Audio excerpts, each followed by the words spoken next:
Dubayda ko'chmas mulk sotayotganda uyni sotib olish narxidan tashqari yana bir nechta qo'shimcha to'lovlar va xarajatlarni bilishingiz kerak. Birinchisi bu DLD, Dubai Land Department, ya'ni Dubai yer departamentida uyni ro'yxatdan o'tkazish uchun to'lanadigan to'lov. To'lov miqdori 4% va u bir martalikkina to'lov. Ikkinchisi ko'chmas mulk agenti to'lovlari, ya'ni realtor xizmat haqqi. To'lov miqdori odatda xarid narxining 2% tashkil qiladi. Ushbu to'lov sizga uyni sotib olishga yordam bergan realtorga to'lanadi. Qachonki siz uyni ikkilamchi bozordan xarid qilsangiz, ya'ni realtor sizga qaysidir quruvchidan uy sotib olishga yordam bersa, u holda unga hech nima to'lamaysiz. Uchinchisi admin to'lovlari. To'lov miqdori xarid turiga qarab 3150 dirhamdan 5250 dirhamgacha bo'lishi mumkin.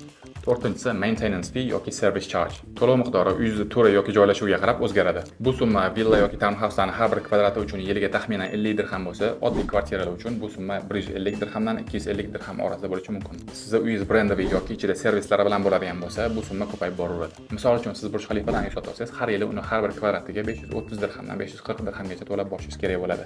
Bu summa o'zi nimaga to'lanadi desangiz, siz yashab turgan uy, jolo kompleksidagi xavfsizlik, basseyn, yashil hudud va umumiy joylarni toza va sifatli saqlab turish uchun to'lanadigan haq. Amirlikda uy joy solig'i yoki tushum solig'i degan narsalar yo'q. Siz uy sotib olib uni arendaga berib qo'ysangiz ham uni tushumidan hech qanaqa soliq to'lamaysiz. Dubaydan uy sotib olish uchun byudjet tuzishda ushbu qo'shimcha xarajatlarni hisobga olib qo'ying va realtor tanlashda adashmang.